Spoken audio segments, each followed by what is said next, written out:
नमस्कार विद्यार्थी मित्रांनो, मी प्राध्यापक नितीन भोंडवे सर. आजच्या या सेशन मध्ये आपण चर्चा करणार आहोत आज झालेल्या इयत्ता 8वीच्या इंग्लिश ग्रामरच्या स्कॉलरशिपच्या पेपरवरती.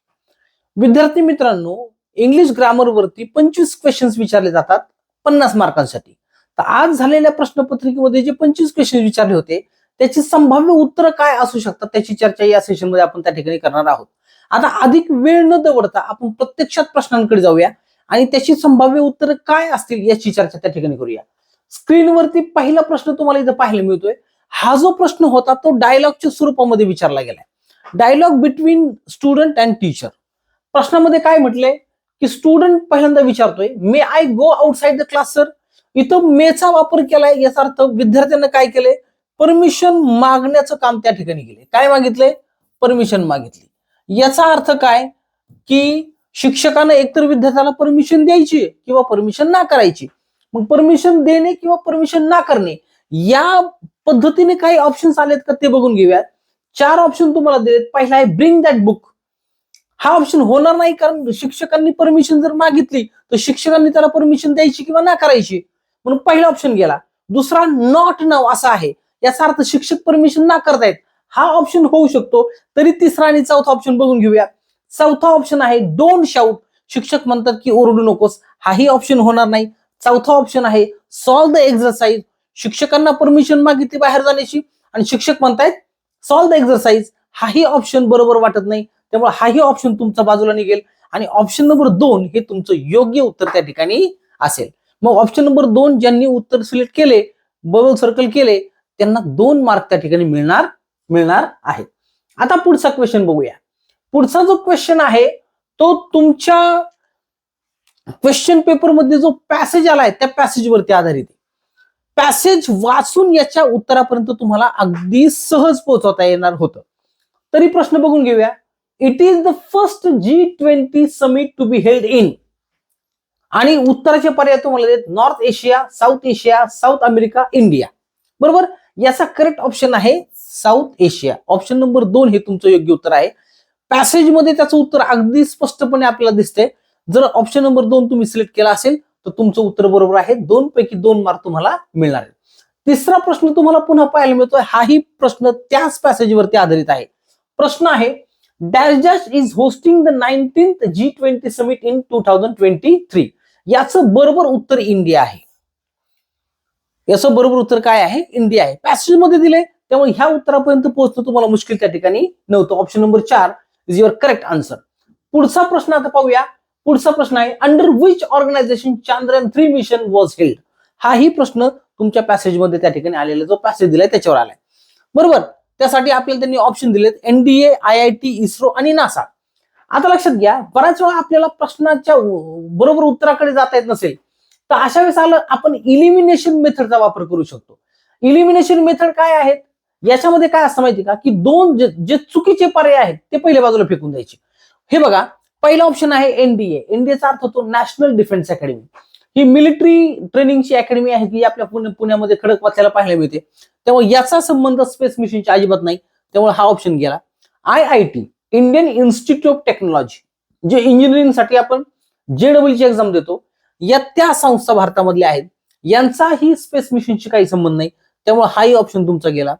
इस्रो आणि नासा या दोनही स्पेस मिशनशी संबंधित असणाऱ्या ऑर्गनायझेशन आहेत. इस्रो भारताचे आहे, इंडियन स्पेस रिसर्च ऑर्गनायझेशन, आणि नासा मात्र अमेरिकेचे आहे. तर चांद्रयान मिशन जे आहे ते इस्रोनं कंडक्ट केले, त्यामुळे इस्रो हा तुमचा योग्य पर्याय आहे. नासा तुमचा पर्याय होऊ शकणार नाही.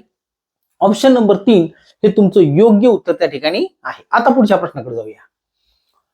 पुढचा प्रश्न तुम्हाला स्क्रीनवर पाहायला मिळतोय. On 14 July 2023 dash dash was launched.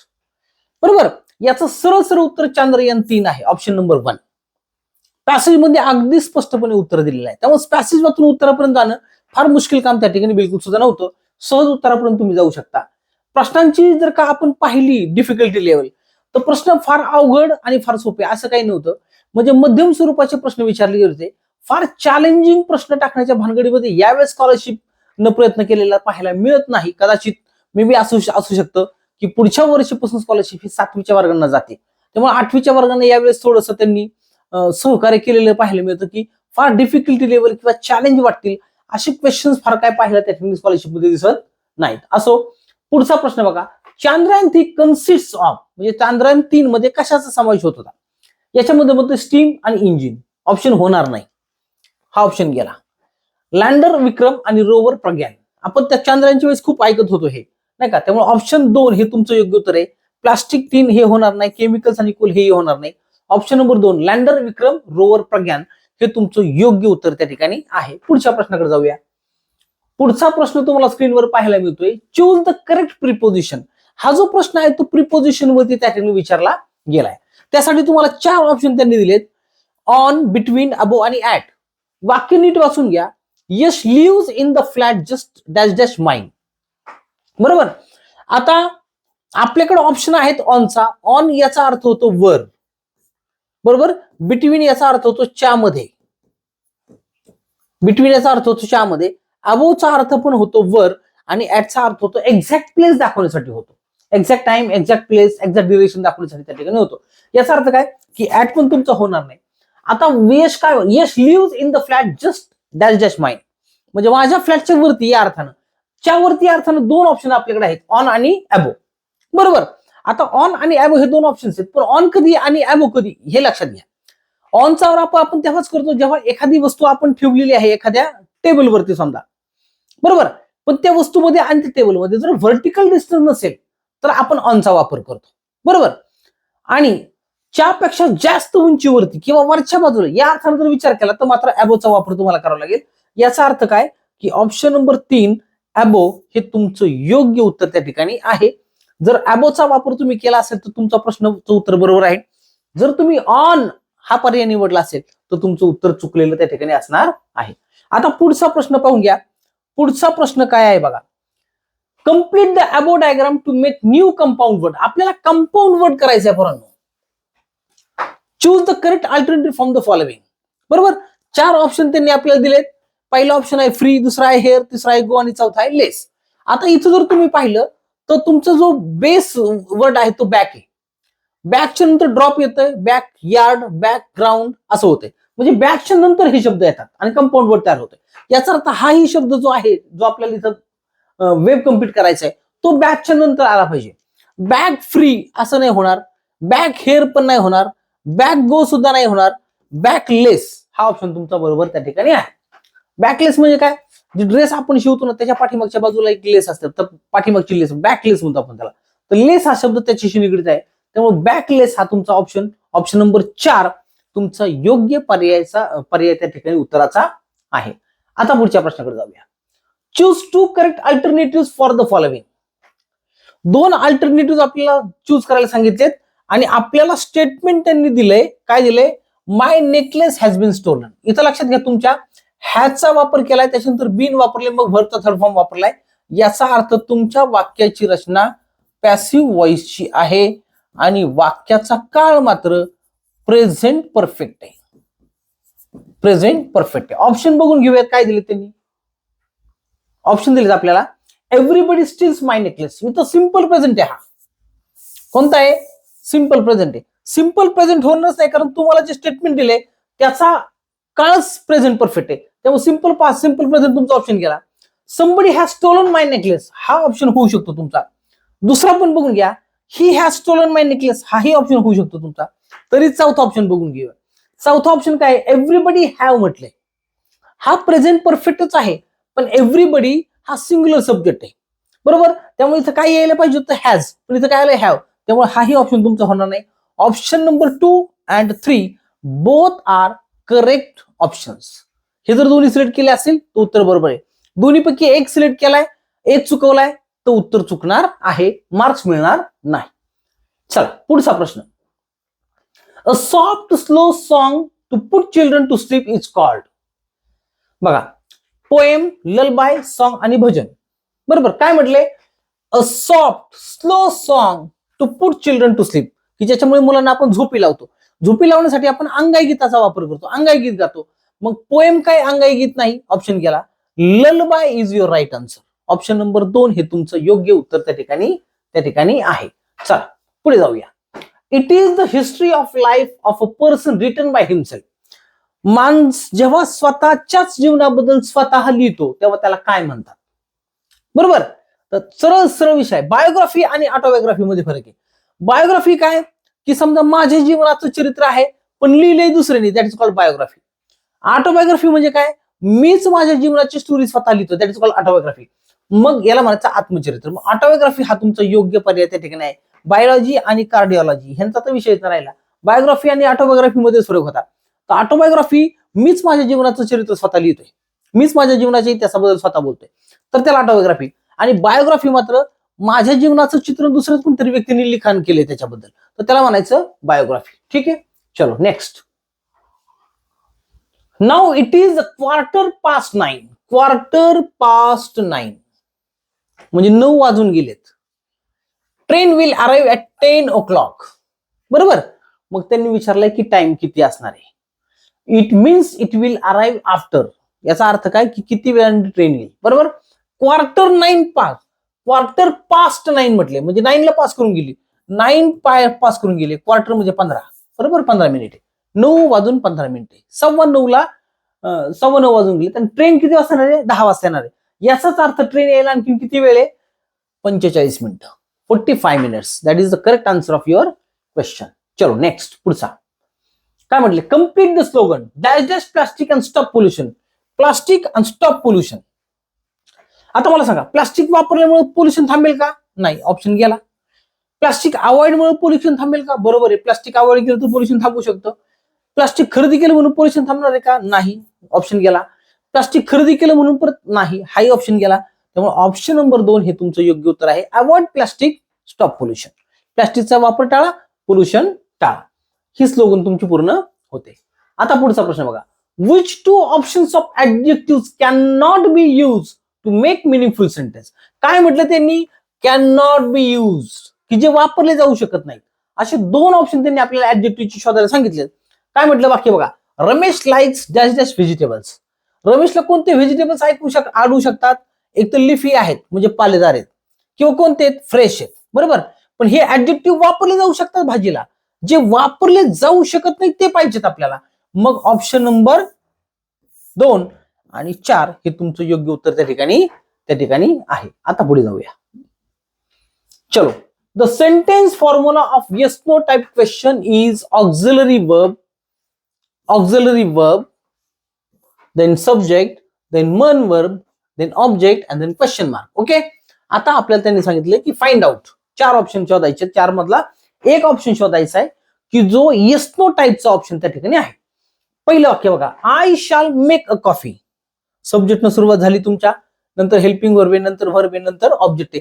स्टेटमेंटची रचना ही, हा ऑप्शन गेला. शॅल मेक आय कॉफी, शॅलच्या नंतर सब्जेक्ट यायला पाहिजे होता, नाही आला. सब्जेक्ट नंतर गेला, हा ऑप्शन गेला. शॅल आय कॉफी मेक, सब्जेक्टच्या नंतर शालच्या नंतर सब्जेक्ट आलाय, पण सब्जेक्ट नंतर वर्ब यायला पाहिजे होतं, वर्ब शेवटी गेले, त्यामुळे हाय ऑप्शन गेला. ऑप्शन नंबर 4 तुमचं योग्य उत्तर त्या ठिकाणी आहे. शॅल आय मेक कॉफी हा तुमचा येस नो टाइप क्वेश्चनचा करेक्ट फॉर्म्युला त्या ठिकाणी आहे. त्यामुळे ऑप्शन नंबर 4 ह्या प्रश्नाचं उत्तर त्या ठिकाणी आहे. पुढचा प्रश्न, choose the correct sentence of future perfect tense. Future perfect tense शोधायचं आपल्याला. बघा, आपण चुकीचे पर्याय आधी बाजूला काढून घेऊ. हॅड बीन टॉट म्हटले, पास्ट परफेक्ट टेन्स आहे, गेला. आवर टीचर हॅड टॉट, had plus V3 past perfect आहे, हाही गेला. आवर टीचर वुड टॉट, इथं वुडचा वापर केला, याचा अर्थ ऍक्शन पास्ट मध्ये गेली, तेव्हा हाही ऑप्शन गेला. Option number 4 is your right answer. Elimination मेथडचा वापर करून इतक्या पटकन आपण उत्तरापर्यंत त्या ठिकाणी पोहोचू शकतो. ठीक आहे, चलो पुढचा question. Choose the correct alternative for the comparative degree. Comparative डिग्रीचा ऑप्शन शोधायचा आहे. वाक्य दिले, the peacock had a gorgeous tail like no other bird, आणि 4 ऑप्शन आपल्याला त्यांनी दिलेत. बरोबर. आता लक्षात घ्या, कुठल्याही वाक्याला जेव्हा तुम्ही काय करता, कंपॅरेटिव्ह मध्ये कन्वर्ट करता, तेव्हा वाक्याची सुरुवात तुम्हाला फर्स्ट नाउन करावी लागते, पहिल्या नावानं. ठीक आहे. The peacock had a gorgeous tail like no other bird. मग असा ऑप्शन शोधा की ज्याची सुरुवात द पिकॉकनं झालेली. बरोबर. पहिला ऑप्शन बघा, नो अदर बर्ड, हा गेला. ऑल बर्ड्स हॅड, ऑल बर्डचा संबंधच येत नाही, तेव्हा हाय ऑप्शन गेला. मेनी बर्ड्स, तेच झालं, परत हाय ऑप्शन गेला. Option number 4 is your correct answer. The peacock's tail had more gorgeous than any other bird, हा तुमचा कंपॅरेटिव्ह डिग्रीचा योग्य पर्याय त्या ठिकाणी आहे. पुढच्या प्रश्नाकडे जाऊया. पुढचा प्रश्न जो आहे तो पॅसेजवरती बेस्ड आहे, न्यूज आलेली आणि त्या न्यूजवरती आधारित प्रश्न त्या ठिकाणी होता. 2 प्रश्न त्यांनी आपल्याला विचारले. Who is conducting the entrance test? Passage वाचल्याच्या नंतर तुमच्या लक्षात लगेच येईल की याचं उत्तर आहे Shivam institute of innovative technology Bengaluru. हा तुमचा पर्याय आहे योग्य उत्तराचा. पुढचा प्रश्न पॅसेजवरती आधारित आहे. Choose 2 options. This year the prestigious institute issued a list of. 2 option तुम्हाला सिलेक्ट करायचे. पेपर वाचला, पॅसेज वाचला, न्यूज वाचली की तुमच्या लक्षात येईल की त्या इन्स्टिट्यूटने इश्यू केली लिस्ट. काय? Does and don'ts. त्यामुळे ऑप्शन नंबर 1 आणि 2 हे तुमचं योग्य उत्तर त्या ठिकाणी आहे. चला पुढच्या प्रश्नाकडे जाऊया.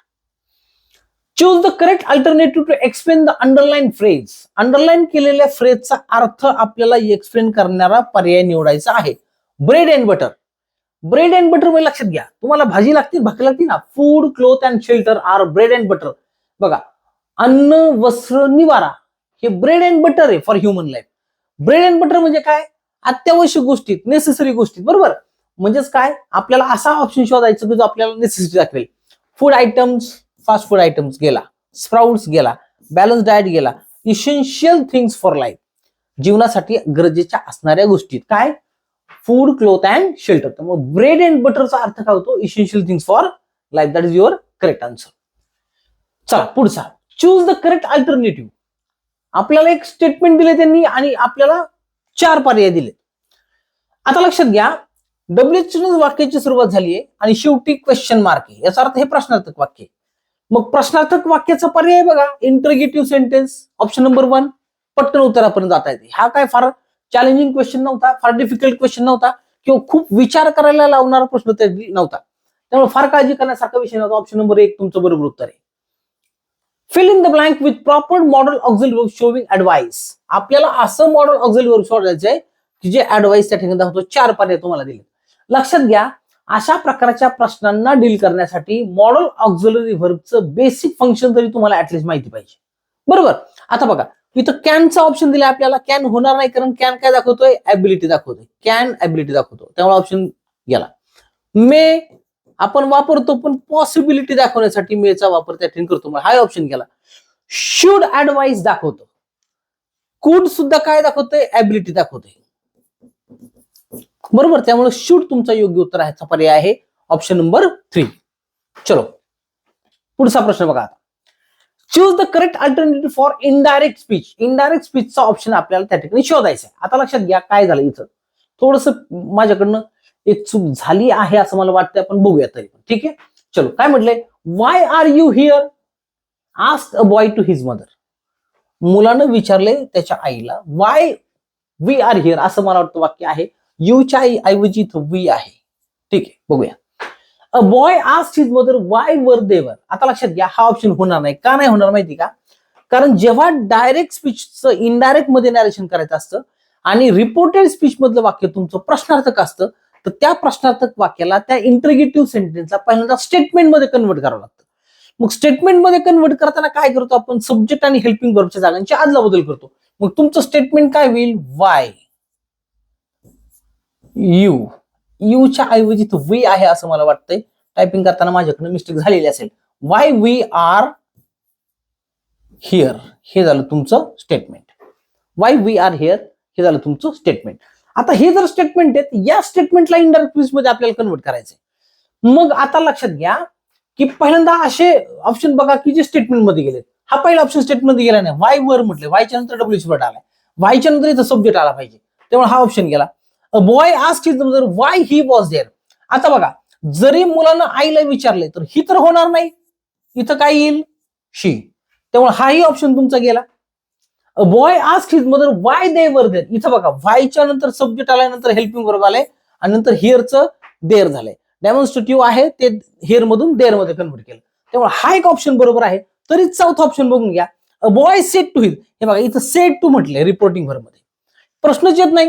कारण जे स्टेटमेंट आहे इंटरगेटिव्ह सेंटेन्स इथं रिपोर्टेड स्पीच मध्ये, ते इंटरगेटिव्ह सेंटेन्स आहे.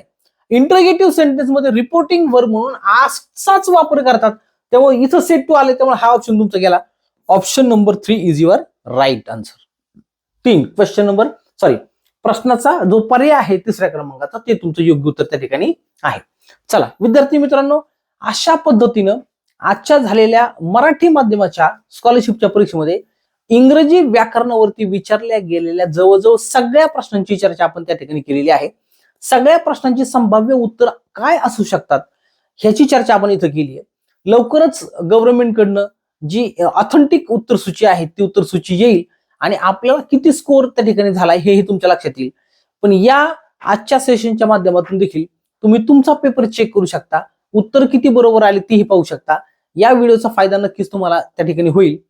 जर आजचा व्हिडिओ तुम्हाला आवडला असेल तर लाईक करायला, शेअर करायला आणि कमेंट करायला नक्कीच विसरू नका. धन्यवाद.